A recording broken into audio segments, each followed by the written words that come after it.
Good morning from Panhandle Outdoors, America's only daily outdoor TV show. Your source for fishing, hunting, and information for folks who enjoy the great outdoors. Now sit back, relax. It's Panhandle Outdoors.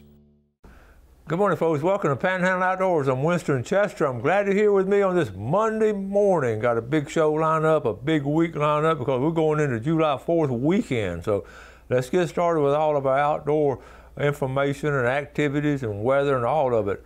High today is going to be 89 and low 77. Water temperature 83. And I was thinking of doing haziness on categories. It would be close to category 4 on everything being just hazy and smoky and dusty, and it's just hasn't been really clear. Hopefully it's going to clear up soon. Our moon phase brought to us by Mountain Dew. Get out and do. And guess when the full moon is? We talked about this last Monday. The full moon will be around July 4th, and it's going to be active. It should be a beautiful full moon, so be aware of that and keep your eyes open, and just be careful out there on the day of July 4th. And if you're around fireworks and all, we'll talk about that some more before the 4th, but just, be careful. We don't shoot near as many fireworks as we used to. Our tide chart brought to us by Kent Forest Lawn, right here on 23rd Street. Not much of a tide today like we had last week. High is 627, and low is going to be 318 tonight. Now, today is actually the 29th, the last Monday. They're going to start picking up a little bit. It's hard to believe it's almost July, but it is. Our wind forecast, west-southwest at 11. I was telling Jeff, everything stuck on 11. 4 out of 5 days last week it was blowing at 11 miles an hour. So it's going to start this week off blowing at 11. We're going to take our break and we'll be right back.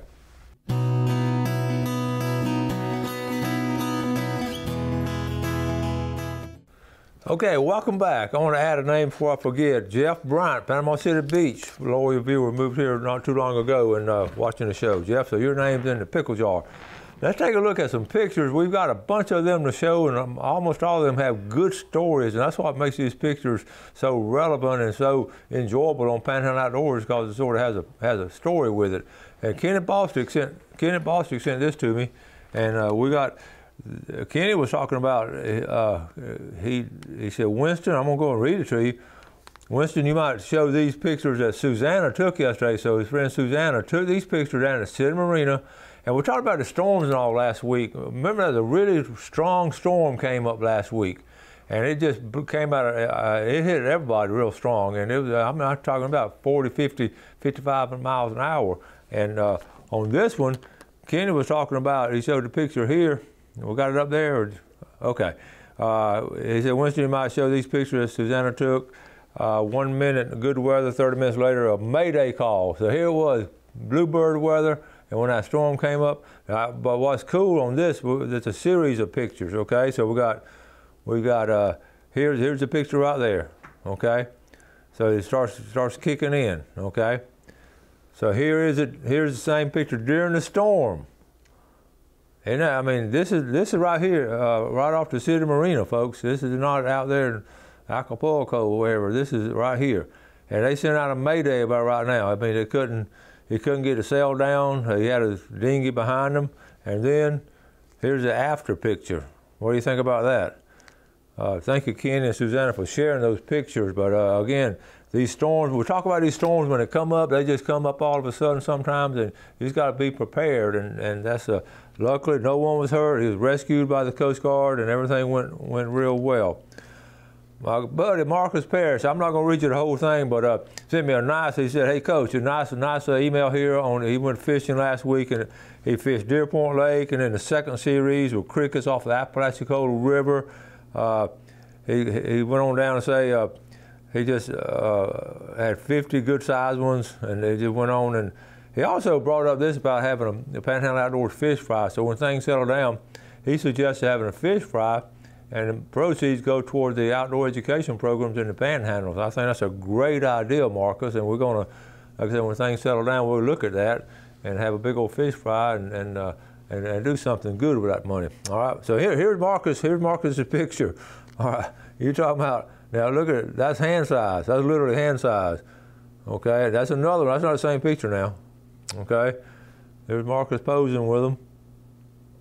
Marcus is a good outdoorsman. spends a lot of time fishing and hunting, and always get some good results. Marcus, thank you for sharing these. These are from this is Apalachicola River and Deer Point Lake. Nice, right there. Okay, now here's another one. This is Dennis Landingham. Now let me. Okay, Dennis. This picture we'll show it later when we get up to our TV. That green poster back here behind me, or that painting. Dennis Landingham did that painting. I think I've talked to you about about how he did it and all. Just a wonderful painting. Well, guess what? He got caught in that storm too, the same storm. Now I'm gonna read you his story. Okay. Not only did the fish get caught, but I got caught. I was 21 miles out. Okay, now that doesn't sound too bad, 21 miles out. But the kicker, Dennis's boat is a 17-foot Boston whaler, okay? It was predicted seas 1, maybe 2. That was prediction. So Dennis comes from a long line of outdoor water people, and when he looked at the forecast, 1 or 2s, that's when they take off out there. When he ended up, he said we actually had 5 to 7 foot seas. Now you got to picture yourself in a 17-foot boat, 21 miles offshore, and seas kick up to 5 to 7. 50 plus. He said he knew he had a gauge on the phone. They're blowing 50 miles an hour, 50 plus. Okay. The Coast Guard. Anyway, we made it. Actually, he said the master of the wind was looking out for me, and I want to show you. He took one picture coming. Okay, he saw the storm coming. This is the same storm. Now this is Dennis's picture. He saw the storm coming, and he was 21 miles out, and he thought he could beat it in, and he said about 7 miles out is when it hit him. So that was. Can you imagine a 17-foot boat? Now here's Dennis right here. He was successful. Yeah, I think he was a little scared, but there's a boat he was in, 21 miles offshore. And he also saw a big old shark. He's a good fisherman, and they were, when he first got out there, you can look at the sea, just 1 or 2. And then here's they caught some of the fishing buddies here. Okay, so that takes care of the stories along with the pictures. But again, I just wanted to, on this segment, I want to talk about how important it is. Even when they predict 1 to 2 foot seas, sometimes it literally kicks up 5 to 7. That's eyewitness accounts, and pictures that go along with those eyewitness accounts. A lot of times you hear these stories and they'll roll your eyes, but that was true. That's when that big old storm came in last week. So just be aware. Be aware of when you go out. And the same thing, we're talking about Gulf and bays. Same thing on Lake Seminole. Same thing on Lake Talcott. These big lakes and all. Because we've got smaller boats, especially these low-side boats. Same thing can happen there. So I'm always talking about boating safety because it can happen. All right, let's take a break. We'll be right back.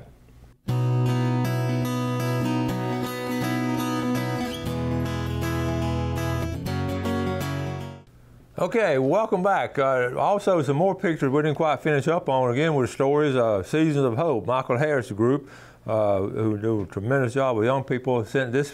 He said, as you know, Andy Brymer is a great outdoorsman. I know Andy well. Last week was another testament to that. Here are some pictures from 3 days offshore fishing. He takes people fishing with him. Took Michael's son Braden, who we've had on the show a lot before.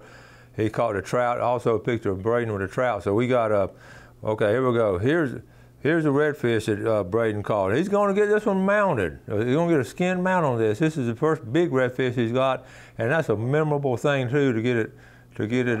Huh? Isn't that a trout? I'm sorry? That trout?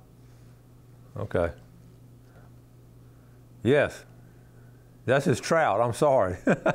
Thank you, Jeff. We got a redfish I was looking at. Thank you, trout. Thank you there, trout. Okay. Now, how about that one? Okay, so we got a whole series of them. Here they are fishing offshore. Grouper, they're catching grouper. Now look at the seas. Okay, brought them in, and like I said, they had about 3 days of really good fishing there. Andy and his buddies and all. Good boat. That's not a 17-foot whaler now. Okay, that is that's a 30-pound grouper that they caught. Okay. And I don't have all his names, so it was Andy Brymer's friends and all. Now, here's the redfish, okay? Here's the redfish. He caught the biggest redfish and biggest trout. He had a big week last week, so good job, Braden Harris. He's going to get that one mounted. I don't know about it. I think they ate the trout. Okay. All right, now, so we got caught up with that. Also, I want to tell you an interesting story, and it's sort of humorous in a way to me because you think you've been around outdoors all your life, you think you know everything and all, but the lionfish, well, I do know a lot. I'm going to go and show you. Y'all remember the lionfish? We talked about it before. They've got, lionfish have 18 venomous spines, all kind of spines that lionfish, and we've talked about it on the show before. Well, my granddaughter Ashley, which is Wendy's middle child, she's been down in the Florida Keys. One of her close friends from up there at the school she goes to up there in Tennessee, outside of Franklin. Long story short, their family spent a whole week at Florida Keys. So anyway, and she felt so good because every now and then she would, when you take someone off, take someone of the other kids off, you want to make sure they know about the water and everything because they stayed on the water. So. Down there, Cujo Key, I think, but the house is on the water and had a boat, so we went out on the boat every day. But she was so tickled because they were trying to explain things to her, and she said, "Well, I know that. My granddaddy told me that." And like Red Right Return, her friend's dad was telling about Red Right Return, and she knew all about that. So they all got a kick out of that. But here's what's interesting. I'm going back to the lionfish. A friend's dad, they were out there, and they were. You know how the Keys are, they're swimming and everything, and they had speared a little. It wasn't deep water, but they'd gotten all kind of fish. He sent some pictures of cool fish, but they got a lionfish, and they got it on board. And when she was telling me the story, I'm thinking about getting stung by them, getting hit by them, because of all those spines. And before I could ask her, and she said, "Guess what, Granddad? He did." Mason, her friend's name is Mason. Her dad got stuck in the hand with one of those spines. He said what had happened, they put the fish over here, sort of separated the lionfish from the other fish. And then when someone on the boat had moved around, he wanted to reach and move the lionfish, and we all, you understand what I'm talking about. So when he reached over, the lionfish sort of turned and hit him hard. Well, here you are. So you know how painful that is. But guess what it did? This is the point I'm getting at. I'm talking about thinking and having just a good knowledge of the water and the environment and the situation. He actually, now you know the first aid treatment, one of the first things they say to put heat on it. Put heat on it. Immediately, as soon as you get heat on it, the best thing you can do. Guess what he did?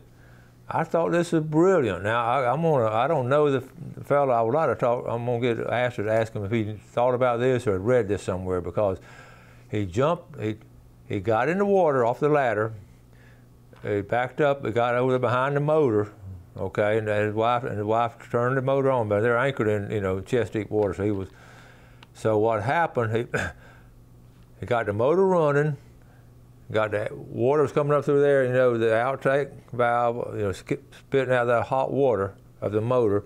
He stuck his hand under that stream of water coming out of the motor. Now, isn't that a brilliant idea? I thought to myself, now that was really good thinking. He said it really eased the pain a lot. He left there a little bit and just let that water of course, the boat's anchored and idle, be careful, the situation, but they all knew what they were doing, and they were watching him, and he was sort of standing there, but kept his hand there. So I thought that's some pretty good thinking right there. So we got to remember that if you get stung by a lionfish, you need some hot water. That is always available. You want to make a cup of coffee, whatever. All right, we're going to take a final break, and we'll be right back.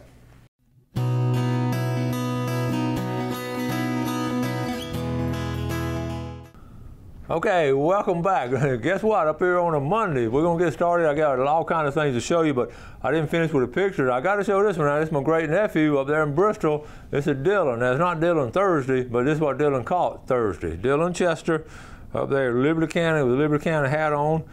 And I told y'all, remember last week on Friday, I told y'all they were catching some bass up there in the river system. This is Dylan on Thursday, the second picture on Thursday. So they had a good morning. He and his dad, Matthew, had a good morning of fishing, and man, Dylan just looking a little older and older each time I see a picture of him. I thought he was a little boy. Now, guess what? I'm excited about this. Y'all see this right here? I know you can't see it. Okay, this comes from the University of Southern Mississippi. Okay, but guess what they're talking about? You remember last year on our triple tail fishing when I went with Chris Gouris and we caught all those triple tail and we tagged some? Okay, they caught one of them. Let me show you and I was just, when I got it, I was just so excited. Okay, here's a picture. Here's a sport fish. Okay, right here, University of Southern Mississippi. There's my tag number. Let's go through this. This tag was assigned to Chris Gouris. Okay, and the angler, the tag angler, yours truly. Okay, and then the tag date 6/12, and then on down. Okay, look at this. I'll keep it in the center. The guy that caught it was named Ashley Weatherford, and they caught it on 6/22/2020. Where'd they catch it at? We tagged it at Apalachicola Bay. They captured it at Apalachicola Bay. Now, when I caught it, we measured it. It was 15 inches. Okay, move over. When they caught it this past year, it was 20 inches. Can y'all see that? It grew from 15 inches to 20 inches in 1 year. Now, okay, so the days out, 300, bottom left-hand corner, days out, 376 days, and that's right at a year, right? So he grew 5 inches in that year. He was eating pretty healthy. Look in the center. Re-released? No. They ate my triple tail. Can you believe that?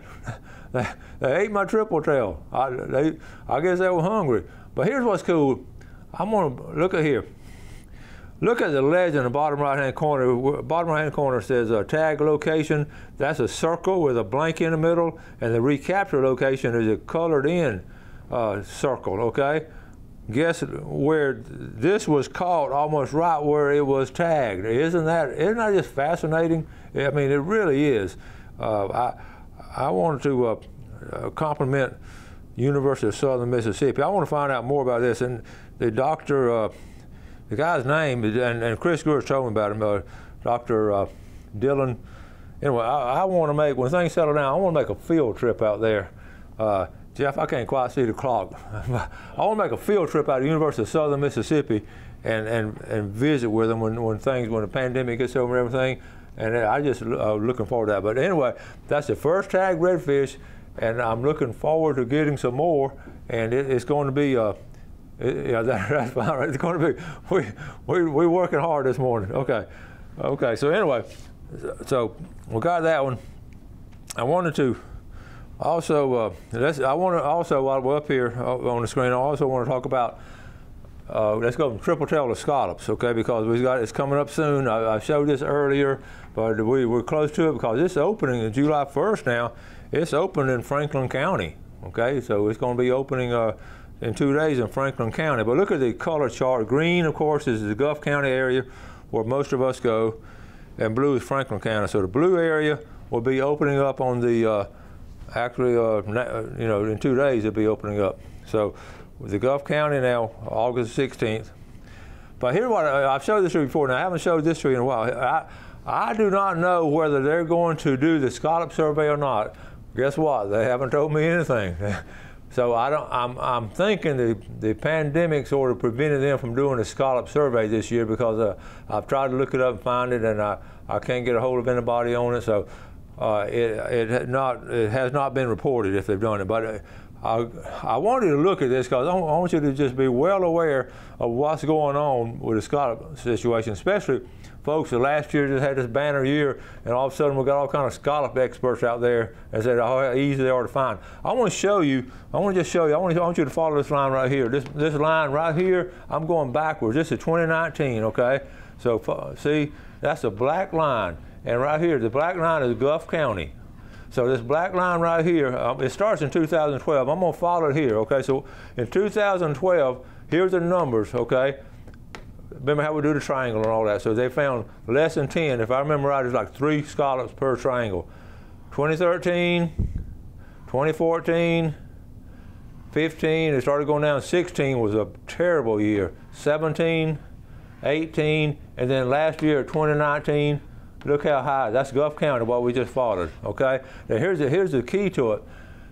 We don't really know. I talked to biologists about why it was such a banner year. and they really didn't have a scientific explanation. It just happened that way. So this year, that's why I want to really see the count this year to see what they predicted. But last year, remember, they were all over the place. But I want to look at a trend now. All these other counties, Franklin, Wakulla, Taylor, Dixie, Citrus, Hernando, this is the whole Gulf Coast area. But look sort of how they were really in 2016 when St. Joe was so low. Look how high they were. But look at their next year. Boom. I mean, they make a big drop. I don't know. I've already talked to one person that's been out there. They saw some scallops. During July 4th, I always get out and scallop and scout around. So I'm going to get a sort of a scouting report on that particular thing. But the biggest thing, you know, I'm anticipating some kind of drop in the St. Joe population, but hopefully it's not going to be bad. But look how that's way up here, and look at all the rest of them in 2019, 2018. They're all down here in the population. Now those areas are getting hit pretty hard with a lot of people going now. And St. Joe's not quite there, but the more rental pontoon boats, the harder we're going to get hit. So be aware of that. I just wanted you to see this chart. I like this line chart is okay, but I like the old bar graph. Remember the bar graph when we first started doing the show? They'd send us the statistics on a bar graph. Now this comes from the Florida Wildlife Research Institute, the research part of the FWC, and they're based out of St. Petersburg, but a lot of them stay up in this area. Some of the biologists, and we remember we did a show on planting them and also on harvesting them. So we're excited about getting back to it, and hopefully we can do it some more. All right, about to run out of time. I'm getting phone calls, running out of time, but I've got a lot more to show you. We'll pick it up tomorrow. I've got one more thing. I do want to show one more picture of one of my high school classmates fishing. She's lives in Quincy. Diane Montague fishing out of St. Mark's with her husband, Randall Crowley, Matt Crowley, and I told Diane I was going to put her on Panhandle Outdoors. She was our class valedictorian, so smart young lady and a great person. So we're going to wrap it up. Make sure you do something good today for your fellow man. Enjoy doing the show for y'all today. God bless. Thanks for watching America's only daily outdoor TV show, Panhandle Outdoors with Winston Chester, featuring hunting, fishing, and other activities and information to help you enjoy the great outdoors. Join us next time for Panhandle Outdoors.